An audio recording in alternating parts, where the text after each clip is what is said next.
Hello, everybody. Welcome to the Zactivist Speaks on the future of America's public education systems. And I am joined tonight by two amazing young people, Austin Heller, who is running for school board in Cobb County, Georgia, and Royce Carter-Mann, who is running for school board for the city of Atlanta Public Schools. Gentlemen, how are you guys doing? Doing well. How are you? I'm good. It's been a great week, a busy week, but a great week. Royce, I see that we have similar hair going. You see, I'm trying, my hair is growing. Yeah. It's under control.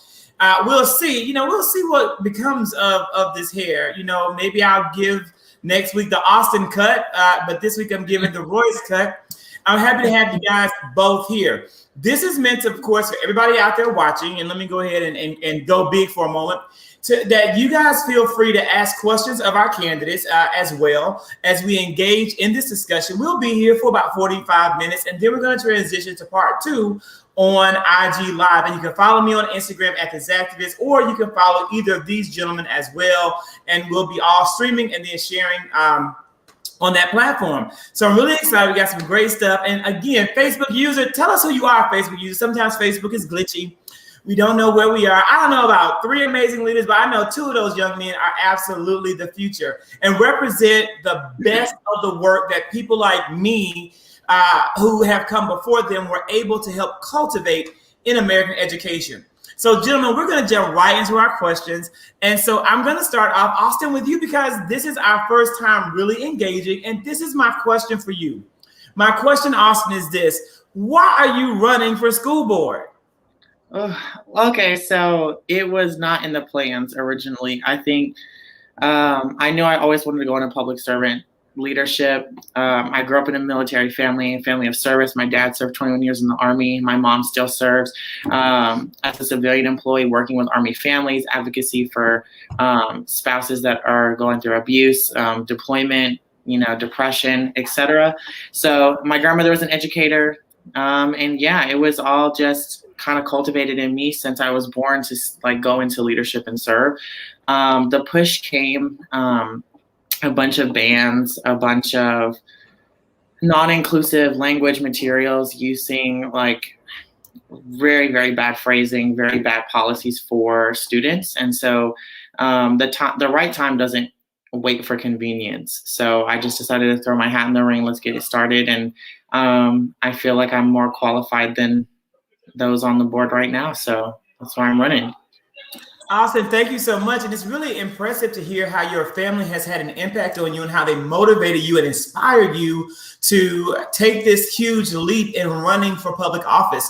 I know it's daunting. I know it's really challenging. And I know that it isn't easy. And so, Royce, with that being said, the exact same question goes to you. What made you decide, especially at this age, that you wanted to run for school board of the Atlanta public school system, one of America's, largest, most transformational school systems? For sure. Well, you actually addressed it in the question. I'm running because I'm at the age where I think I can be the most impactful on the Board of Education.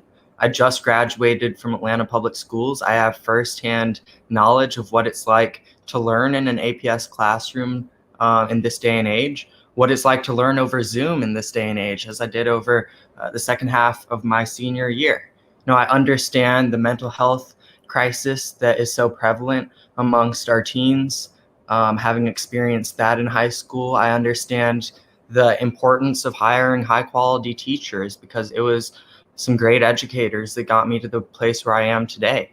I know the importance of supporting counselors because it was my counselor who helped me secure a scholarship to attend Emory University, where I'm at now. And so I'm running because I know firsthand, what students need. And more important than that, I'm able to leverage voices of students across the district because, this campaign isn't just about my perspective. It's more importantly and more so about ensuring that students have a seat at the table and that hopefully other students, come after me to run and that will always have that perspective on the Board of Education. And I see we have some educators who are with us. So educators out there, please do not hesitate and feel empowered to shoot questions out to these young men as we go through the discussion. And Royce brought up a really good point when he talks about the mental health crisis that's currently affecting America's youth, which has been exacerbated by the COVID-19 pandemic. I want to now call it the COVID-19 endemic. I do not think it will be going anywhere. I think it will be a part of our American lives for the rest of our American lives. But regardless of what you want to call it, it's real and it's brought a lot of issues to the forefront. If you, and this is a question to either one of you can take it, if you're elected to your school board, what would you want to see be the school system's approach to helping children deal with the social and emotional impact that remains from the COVID-19 pandemic? You want to take it, Austin, or should you can start? You got it. Okay.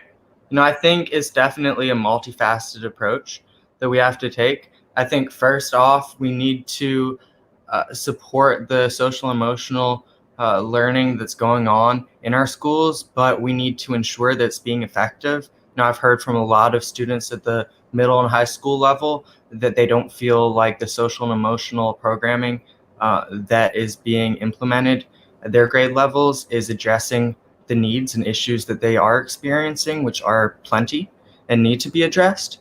I also think that we need to, reimagine how we address disciplinary issues, knowing that so many of those are rooted in emotional and other issues that students might be dealing with. And so right now in APS, we fund for 2 school resource officers at each high school. I propose that instead we fund for 2 social workers, one who's specifically focused on conflict intervention and prevention, and one who's specifically focused on substance abuse prevention and intervention. Because, we have 2 major problems in high schools that I know of from firsthand experience, drugs and fighting, and we're not going to criminalize our way out of either of those. And if we want to, I think that says something very sad about us morally, that we would be more inclined to lock students up versus helping them learn from their decisions.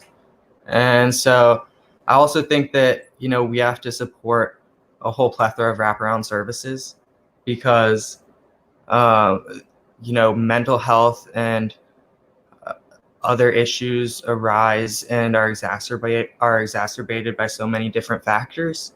And so ensuring that families have access to adequate health care, both mental health care and other health care, ensuring that any nutritional needs that families have, that those are hopefully being met through community partnerships that the district can form and build on. And yeah, those are a number of the things. I think there are a number of other steps that need to be taken, and I would love to hear what Austin has to say.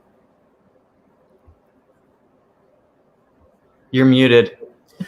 Annette, I see your question. We're going to ask that question of both candidates in a moment. And Annette's question is to cue it up after Austin shares is this, how do you feel about students now having options about either being face-to-face or virtual? A number of school systems made parents make this decision in July, and they're holding them to that decision despite the continuous spread of the COVID-19 Delta variant and the new threat from a number of other variants that are probably going to be just as virulent in the years to come. So before you answer that, of course, Austin, tell us your thoughts about, again, what you could do as a school board member to support the social and emotional needs of our learners.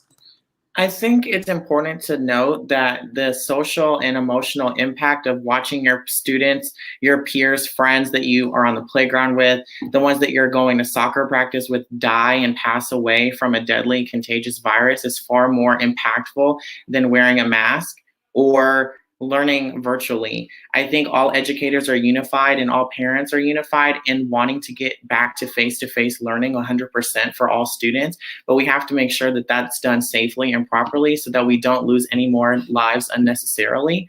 And so the number one thing that I'm challenging people to think about, is it going to be more harmful to stay at home, or is it going to be more harmful to watch half of the class pass away from COVID? We had 4 pediatric deaths in Cobb County from COVID in August alone. 3 teachers last school year passed away from COVID in Cobb County.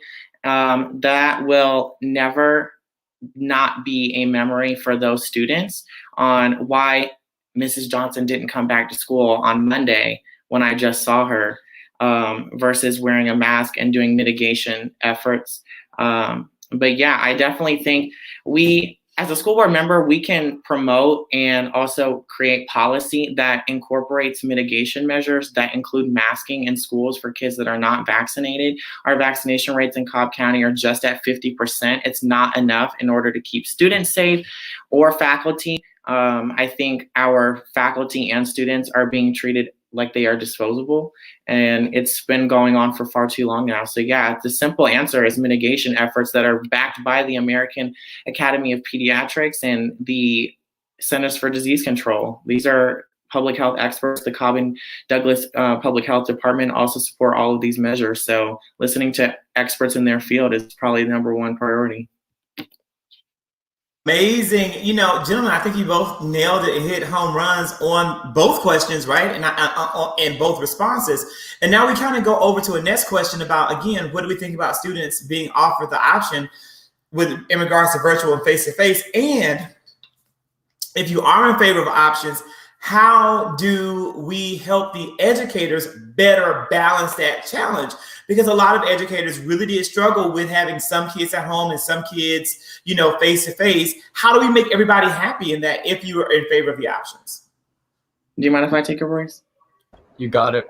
So I think the number one thing is we have American Rescue Plan funds sitting and we're not using them. And I'm just curious as to where those $120+ million are being used, because they're not being used for mitigation efforts and they're not being used. Cobb County has one of the nation's leading online learning platforms that had millions and millions of dollars invested into it. And we might as well use it at this point if we've developed and put that much money into a project that is that beneficial. I think options are important for students that are not safe or comfortable going back to in-person. But the downside to those options is that it does create a lot more barriers for the educators in the building trying to manage online and in-person classrooms. I think that's a huge policy mistake throughout our nation's history, is we don't have enough public funding going to public schools in order to be able to supply more teachers to those schools and pay them adequate salaries in order that we can have an online and a in-person option. But yeah, I totally support having an online platform. We have it. And like you said, parents were given that choice to make way too early before this school year started. And then when they made their decision and it was a got you moment. It was, you said, as Cobb County School District, we're going to follow CDC guidance. We're going to follow public health experts. And that's why we felt comfortable putting our kid in face-to-face learning.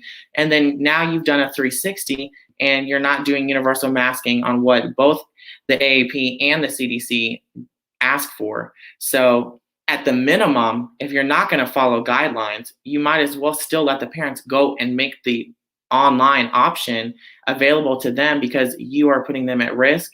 And that was not a part of the terms and agreement that they signed months ago.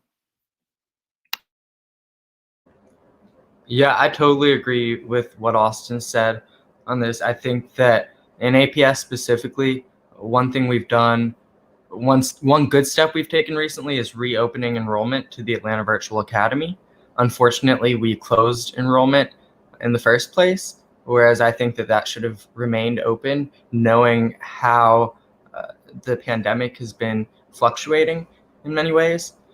I think that we also need to ensure that we are being proactive in the outreach that we're doing to the community and to families about the different options. And that can be done through parent liaisons, through other school administrators, and communicating effectively in different ways. I think also, ensuring that we are getting, to hard to reach families who may be, caregivers who are not English speakers, individuals with disabilities who maybe are not able to make it to schools in person to meet with administrators. So ensuring that all families are aware of the options. And then another thing that I think we need to address that's related is the fact that through this pandemic, there are a lot of students who, have left school and likely are not coming back for whatever reason. And one thing that I think we really need to consider is expanding opportunities for those students to still be engaged in different learning opportunities, even if it isn't being fully enrolled in school, especially for students who are at the age where they may be close to entering the workforce, ensuring that they have opportunities to explore vocational training and CTAE, career technical and agricultural education opportunities, especially through the Atlanta College and Career Academy, but making it flexible so that students who maybe have to be a caregiver for another family member or have had to take on a job to supplement income are able to work that around their schedule. And again, amazing answers, really well thought out. You guys have definitely thought about these things. And again, the resources there, Austin brought up a really good point. The funds were allocated by our government and the resources should be there to really do the work that needs to be done. Again, Royce talks about the existing opportunities that are in the Atlanta public school system for his constituents and, for his people. Some really great thoughts coming in. This is what, and I want to say this right while I'm in the middle of the gentleman. I am not, of course, allowed to endorse either candidate or any candidate for any school board in the United States of America by virtue of my place of employment. But I do think that it is essential that adults and people who are educators, those who care about education, give our young people a chance to express these types of ideas. Annette said in the chat, this would be great to share with her students. You know what? I think it would be great to share with students. And again, from, of course, my English instructional lens would be a great chance for your students to debate these issues, to answer the exact same questions if they were running for school board. It would be wise to have them research the platforms of school board members who are running against both of these young men so they could say which platform would be better suited to serve their city. With that being said, gentlemen, I have a heavier question that's coming. Annette said release the funds, essential. And now she said, I'm blown away. This is a bigger question, a harder question, a much more broader question. And it's this. There are a number of problems facing public education and even your own school systems. I want to know from each of you, what is the biggest problem facing America's public education system from your point of view?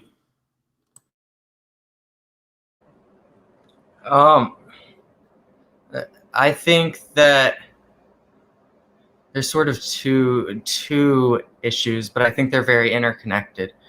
I think one is the vast racial inequities that exist in our educational system, and also economic disparities that contribute to that and exacerbate that. We need to ensure that we, and the other issue I think is, curriculum not being culturally responsive and truly being catered towards today's world and workforce.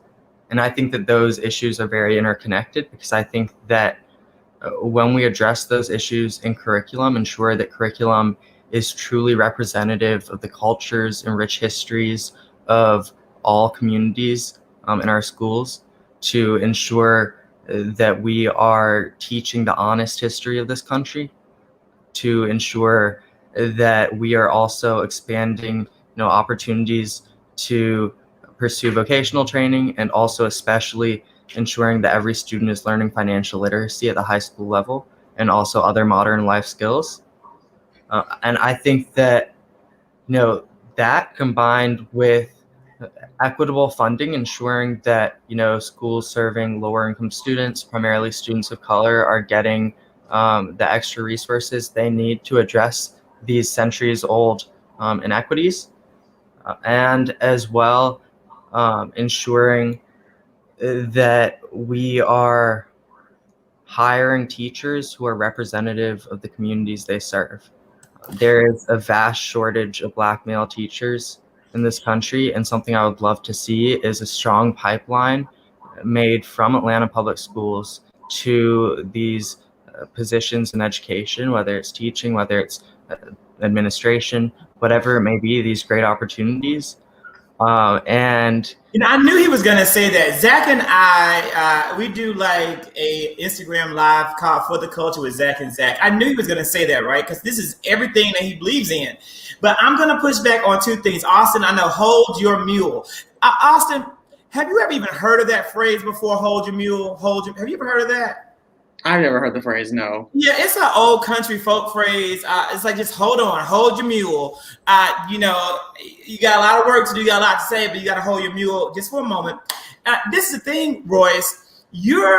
Yes, it's great what you're saying about trying to create an equitable field in education so that education can truly live up to the real potential of being the great equalizer in our country.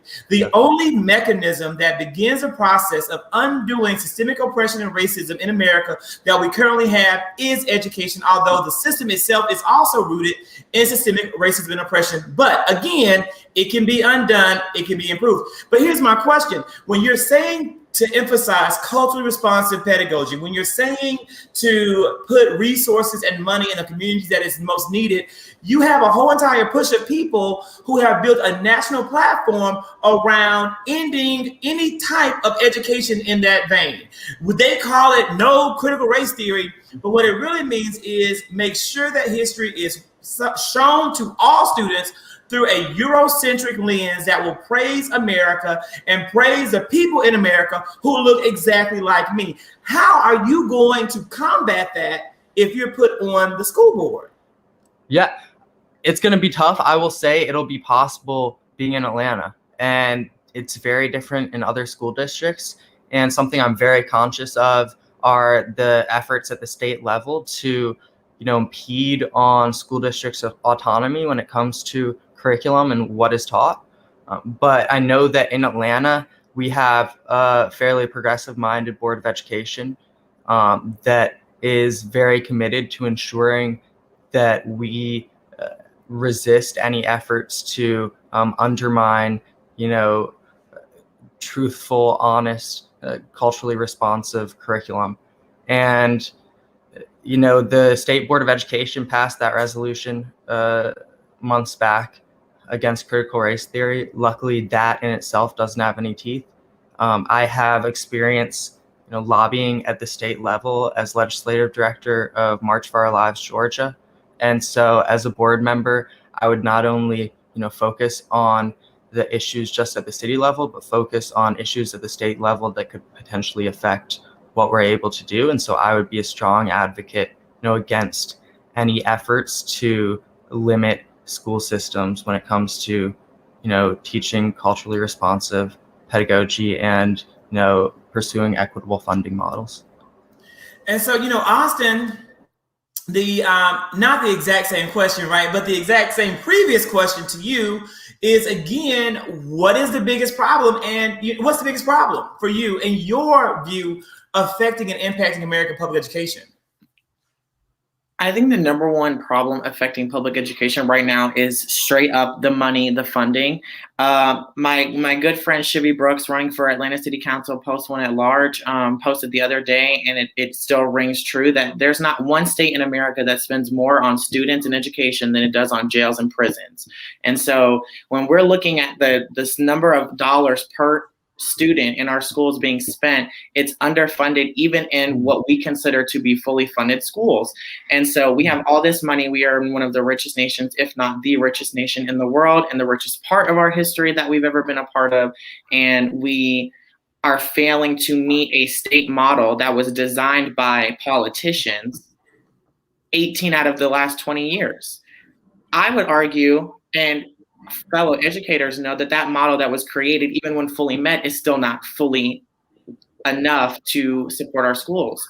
And so the number one thing is the funding. So that ties right into real world preparation. We don't have financial literacy courses available to students before they get to college. I'm thinking about my first generation's residents that I'm in charge of as a resident assistant at Kennesaw State University.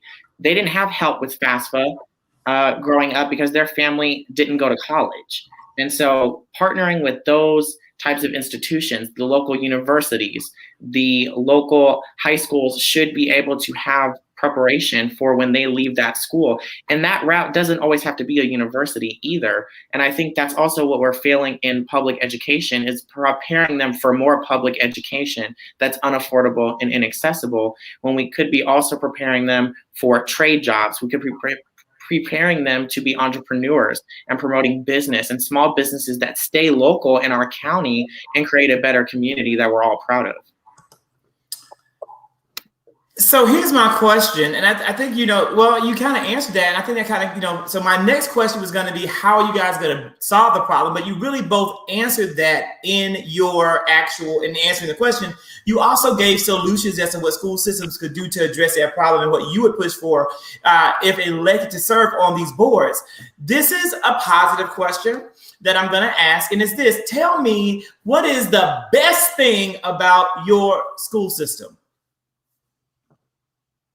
I can go ahead if you're ready, Royce. You got it? You want me to take it? Either or. Yeah, I'll take it.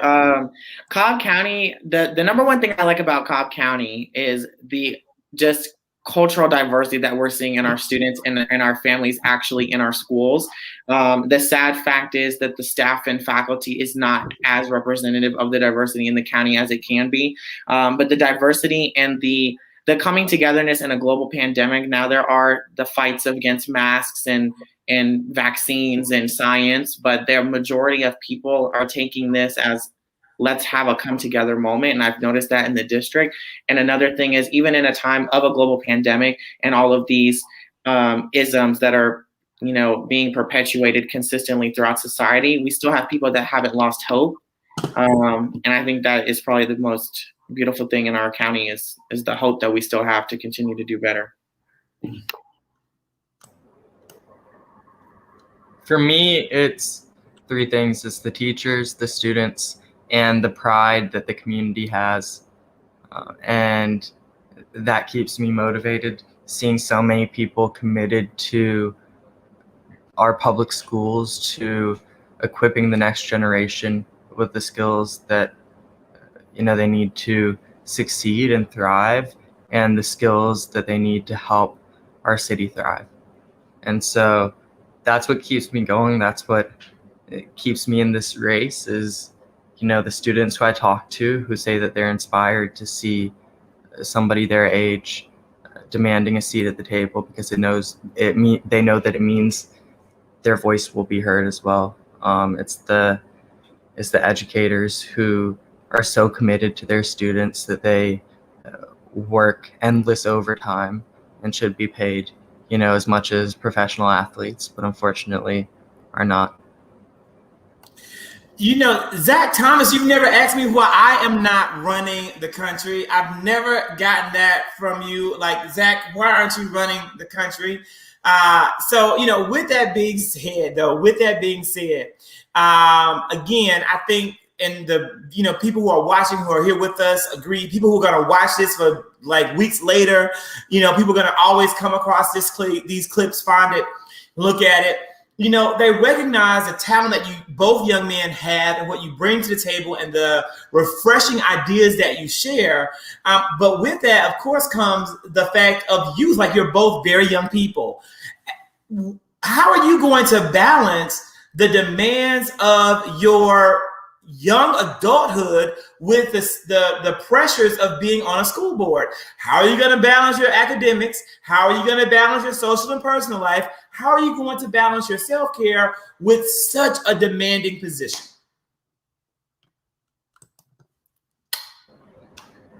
I'll go first. For me, I have always been very involved in work in the community. And so, it'll definitely be a large commitment. I also have been committed to this work for, 4 to 5 years fully, and had been, developing the values that drive that work for years prior. I am taking this semester off from school. I'm going to go back either in the spring or the fall of next year. And that is how I'm, balancing the campaign. But in terms of balancing serving, all the current board members have full-time jobs, except maybe one or two who are retired, because serving on the board is considered a part-time job. They're able to balance it if they can balance, if Jason Estevez can balance being the chair of the Board of Education in Atlanta and also being one of the chief, legal folks over at Equifax, I think I can balance a fairly moderate sophomore or junior year course load with my duties on the board. I will say I will be graduating from Kennesaw State December of 2022, so the job will start right after that. So I will not have to worry about kind of maintaining the studies after taking the position. I think the youth is a big concern for a lot of people, but I think we've just been so conditioned and trained that qualified looks a certain way. And I challenge what the definition of qualified equals in, public servant work.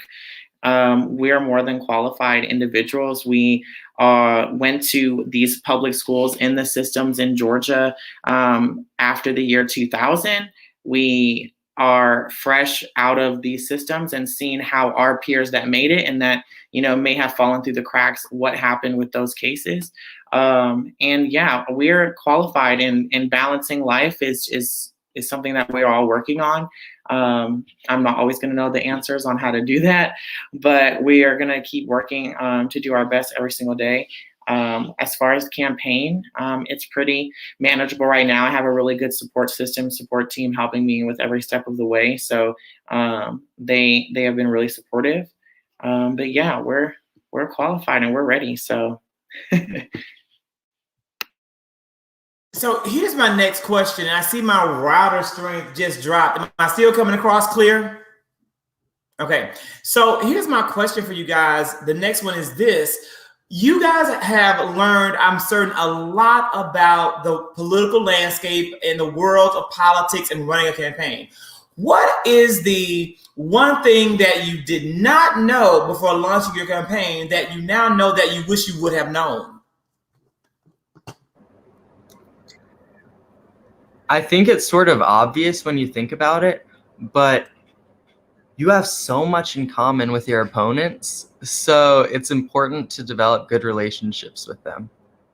You're, experiencing the same roller coaster, going on the same journey, and especially in my race, for the most part, I have a lot of overlap in terms of priorities with my opponents. There are definitely some differences, but I've really enjoyed getting to know the folks that I'm running against, knowing that one of us will end up serving in the position and the rest of us will continue being advocates in the community, and that it's important that we get ready to work together in whatever capacity. Yeah, studying politics and seeing it from the outside in and working for other people's campaigns. I wish somebody would have told me that, when it's your name on the ballot and the campaign yard signs and everyone comes to you with all of the questions. And so, yeah, it's a lot of balance work in that respect. It's also like you hear the horror stories of campaign finance. And so living it yourself and realizing how unfortunate it is that it costs so much to do the work. And raising money is so vital in the system that we've built in that sense. I wish I would have known a little bit more what it would have taken personally with finance, but I'm happy to say in the launch of our financial online donation platform, we raised $1,000 in 2 days. So we're definitely starting out strong. The energy and movement in Cobb is very powerful right now. So I wish I would have known a little bit more about campaign finance entering the game, but we're learning as we go. And campaign finance is a real issue for everyone, right? Many people say, "Oh my God, Zach, why don't you run?" I'm not running until I can be financially independent to run. And again, I think that's why many people may choose to do that in retirement, because there's different parts of life and seasons and stages. And I do think, however, it is always better to serve when you are younger because you're building a career of lifelong service. There are people in this world who complain. Am I still coming across clear? Because my Wi-Fi is showing. Okay, good. There are people in this world who complain and talk about, I don't like career politicians. I believe that it's career politicians who are the ones who are most suited to actually serve because they understand the decisions they make, that the policies and the actions. And so, oh my God, I think Royce and I had that debate before. Royce and I have actually debated this whole career politician. And now look at you, Royce. You very well may be on your way to being a career politician. You know, several terms on school board. Royce, we don't know what you're going to do. Several terms on school board. You may end up running for Senate. You may end up running for president. That's a career politician, my friend, because before you know it, you've been there for a long time. Here is my question in regards to finance. Why do political candidates need money? Like, what does the money do? Like, is the money changing you, making you a better candidate? Like, why is the money, such an issue? Name recognition, 100%. For my race in particular, it's a citywide race. It's an at-large seat. It's also a school board race that's coming up on the ballot with mayor and city council. And so we're very much sort of the forgotten folks on the ballot. And so much of it is just ensuring that as many voters as possible have heard your name before they go to the voting booth or fill out their absentee ballot. There are ways to get name recognition through earned media, through, really good social media and digital organizing, through word of mouth and through knocking doors, but you definitely need some money, unfortunately. I do definitely wish there was some sort of effort to make campaign finance a somewhat public system. I know in New York City, for example, they started matching donations to candidates, so they would sort of see how much support the candidates already had, and then based on that would supplement. So if candidates had a lot of community support, but maybe not so much money, they would supplement that so that they could continue running their campaign. But it's definitely a flawed system, and it's not fun calling folks and asking them for money, to be honest. But you got to do it, and it's sort of the part of campaigning that I hate the most. But Yeah, the money is unfortunate how much that it does require, even for one of the most local of races. The money is really important because the people doing good work on my behalf and with me, they deserve compensation for that hard work. And I don't believe in like a lot of unpaid work. I do a lot of activism myself.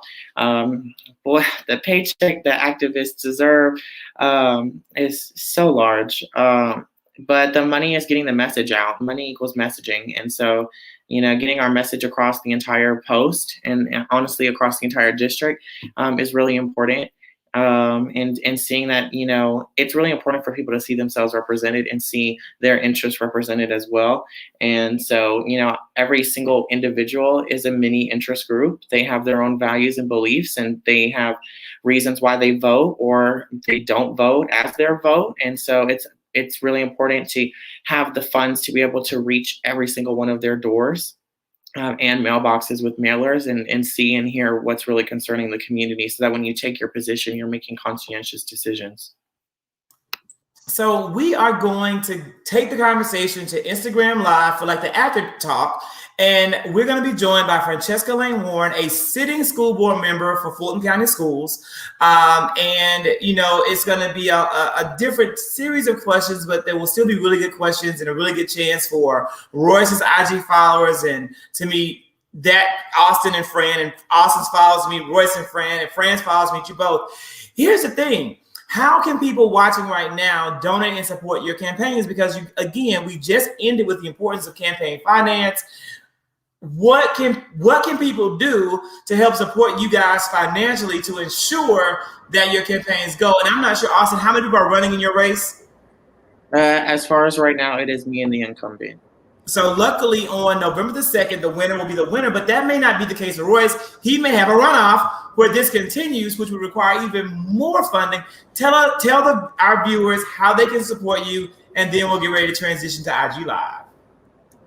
yeah, so you can support my campaign at roycefораtlanta.com, ROICE for Atlanta spelled out.com. And if you go to the donate tab under the main menu there, you'll be directed to my Act Blue. We have a big fundraising deadline coming up at the end of this month. We were first in fundraising out of the 5 candidates at the end of June, but need to keep that momentum up. Are running a bit behind when it comes to achieving our goal for this month. So if anybody is able to pitch in, $10, $20, $30, or $2,800, that's the max, feel free. Any amount is greatly appreciated, though. I've been so happy to see, over 200 people, or actually close to 200 people, individual people, over 200 donations come into the campaign.